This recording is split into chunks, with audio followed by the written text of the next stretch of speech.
Welcome to Comic Movie 10, where you get insight into everything comic book movies and television related in 10 minutes or less. I'm Joe Kane. And I'm Dan Kane. No relation. relation. Hey, don't forget to subscribe and share and keep up with us at hecklerkane.com. On today's episode, we're going to be talking about how the Thanos snap doesn't affect the TV universe for Marvel. Yeah, we had Infinity War. Everybody at this point knows how that ends. Thanos with the snap, and we saw the follow-up to that with Ant-Man in the post-credit scene. Correct. And that seems to be the only place where the snap really did affect anything at the moment. Right. So now we had the discussion about how connected is Netflix with the cinematic universe. Mm-hmm. And we've talked about how Marvel connects everything. Yeah, but the question that I have to pose is, do they connect everything or not? Because the TV side of it, besides just Netflix, when you're talking about the regular TV shows, you have S.H.I.E.L.D. and you have Runaways and you have Cloak and Dagger now that are all these shows that are out there, right. And they seemingly don't seem to be connected to exactly what's going on. Well, I feel like they do, actually. I mean, S.H.I.E.L.D. Okay. They mentioned towards the end of the season, it was during the time that Infinity War was out. Yes. They mentioned the attack in New York, or what's going on in New York. You don't see any result from the snap, but they do talk about the attack that's going on in New York during Infinity War. So timing-wise, we have to figure out where each of these shows are laying for it to really be an effective judge of whether they're actually connected or not. Right. Well, this season we had Luke Cage season 2. Yeah. And Cloak and Dagger. And these are the two shows that were released after the snap had happened in the Marvel Universe. Right. Now, I think the biggest question is, for me, is Luke Cage season 2, as far as the Netflix shows go, is the first show released after Infinity War. Correct. You had Jessica Jones that was released prior. Yeah. You have Daredevil, you have The Punisher, you have Iron Fist. Yes. Now, they're going into their subsequent seasons. Season 2 of Punisher and Iron Fist, season 3 of Daredevil, but that's going to be taking place after now. Right. So we haven't had anything except those two shows. Right. Well, Jessica Jones was before Infinity War. Correct. There was no effects of it. There was no mention of it. That's fine. My thing is Luke Cage season 2 was the first one to come out after Infinity War. Okay. We watched Luke Cage. Nothing. Not even a reference. Yes. There were references to the Avengers. Right. There's references throughout all these shows that they exist in the same universe. Right. But why don't they? Why hasn't half of Harlem disappeared? Yeah, why isn't half of Harlem in Luke disappeared? Cage? I mean, you have in season 1 of Jessica Jones. Yeah. She has a conversation with Luke Cage. Okay. Where she asks him when they first find out about each other, how many more of us are there? And Luke Cage makes a comment. You, me, the big green guy in his team. Yeah. So there's also a mention of Hulk. They're very aware of him. Right. There's also a mention of Hulk in season 2 of Luke Cage where they ask him, who would win the fight? You or the green guy? Yeah. So they exist. Yeah. But in what capacity? Because there was nothing in Luke Cage season 2 that showed that people were disintegrating. Well, is there an attempt now that the television shows are trying to connect to the movies, but the movies are not responsive, meaning that they don't know that Luke Cage exists. He's on a smaller level. Right. We have a micro level and we have a macro level. Mm-hmm. Honestly, Ant-Man was on the micro level, but has stepped up and now became part of the bigger picture. Right. But some characters like Luke Cage and Jessica Jones and Daredevil, they don't exist because their problems are not big enough for them to warrant attention from the bigger heroes. Or they haven't been addressed. Spider-Man was just the friendly neighborhood Spider-Man, and Iron Man came and swooped him up, and he helped. He was on Iron Man's side in Civil War. Correct.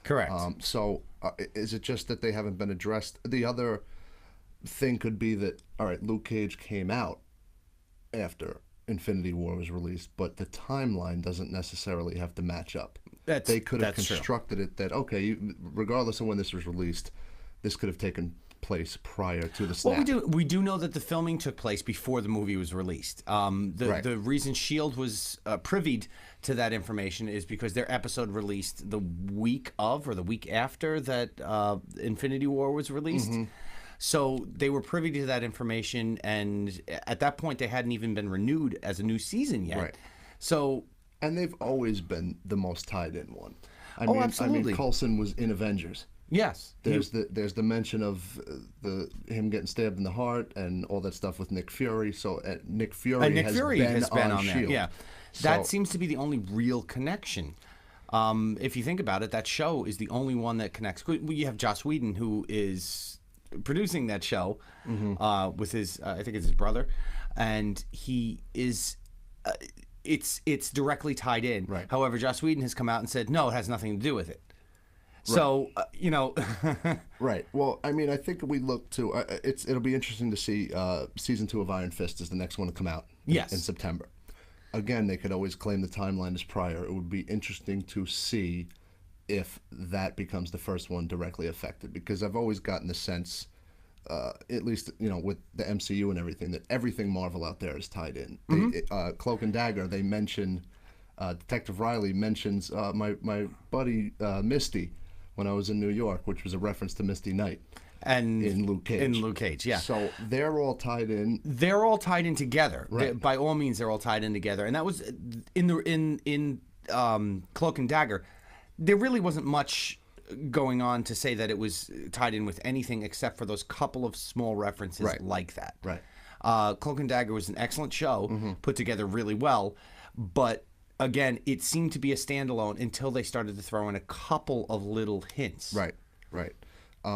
So going forward, these are questions that I want answered. Yeah. I always am under the impression that it is one universe. I'm waiting to see with Iron Fist and going forward if it happens. Well, Kevin Feige is the one who's pushing the entire MCU and that entire universe. Right. I don't think he cares about the TV. Like he's not even. It's not even on his radar. The same way that these heroes would not be on the radar of the Avengers. But is it up to him? I don't know if it's up to him. Is it up to him, or is part of it, if this is Marvel, if this is a thing, it's one universe? So, that's a good question. That's a good question. I'm thinking with this question that we posed, does the Thanos snap affect the other television universe? I think we've come up with a plethora of alternate questions that just lead to more questions. Yeah. We're not going to know necessarily until some more episodes of television episodes are released, and we have some stuff coming in September. Right. So there is going to be more things, more capabilities or times for them to express that, yes, this is attached. Right. But as of now, I would say my theory is that it's like the redheaded stepchild. They're just like, okay, just do what you want to do. You're over here. Okay. Is there copyright issues with that? That's something that needs to be asked.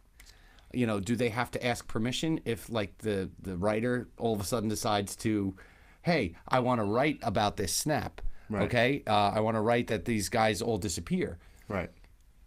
Do they have to go and ask permission from, the Russo brothers? Right. or Kevin Feige. Or was what they do from the start dictated by what the MCU is doing? Yeah. I mean, this all started in 2008. The Netflix started in 2015 with season 1 of Daredevil. Would they have already needed the green light to go ahead with anything from the start going in? Well, we've posed many, many questions on this episode today, and I apologize if we've made more confusion, but these are all questions that need to be asked.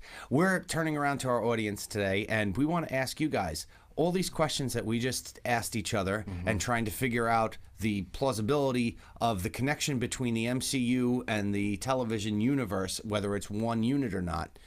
Do you think that it is connected universe, that it is truly a connective tissue between the universes, or is it a standalone series? Next time on Comic Movie 10. We love bringing you these episodes, and we need your help to keep them coming. Please don't forget to share and subscribe, and keep up with us at hecklerkane.com.